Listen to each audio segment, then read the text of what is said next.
10 financial tips para sa mga minimum wage earners. Mag-ipon kahit 10 pesos bawat araw. Let's say your daily savings is 10 pesos. 10 pesos times 30 days, that is 300 pesos per month. 300 times 12 months, that is 3,600 pesos per year. Maliit pero may nasisimulan. Magtabay ng 50 pesos bawat sweldo. Let's say savings mo is 50 pesos times 2, which is 100 pesos per month.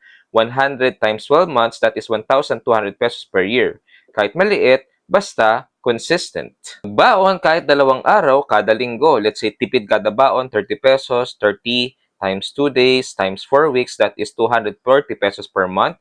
240 times 12 months, that is 2,880 pesos per year. Magdala ng sariling tubig. Let's say bottled water is 20 pesos per day, tumbler 0 pesos. So 20 times 20 work days, that is 400 pesos per month.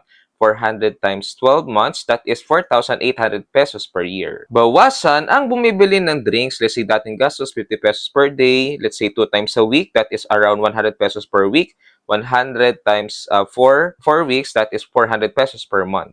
Gumawa ng simpleng grocery list. Let's say ang dating extra purchases mo is 300 pesos per month. With a list, naging 200 pesos per month na lang. May tipid ka na ng 100 pesos per month. So 100 times 12 months, that is 1,200 pesos per year. Maghintay bago bumili ng once. Let's say gustong bilhin is 500 pesos per month.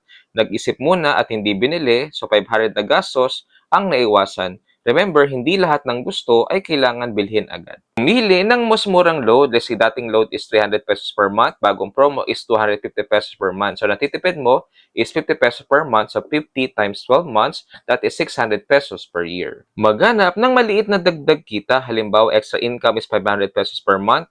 500 times 12 months, that is 6,000 per year. Remember, kahit na maliit na sideline, dagdag pa rin sa family income. Magkaroon ng maliit na savings goal. Let's say, ang target mo is 5,000 pesos. Kung mag-iipon ka ng 250 pesos per month, 250 times 20 months, that is equals to 5,000 pesos. Remember, hindi kailangan madaliin, unti-unti lang. So again, these are the 10 financial tips para sa mga minimum wage earners.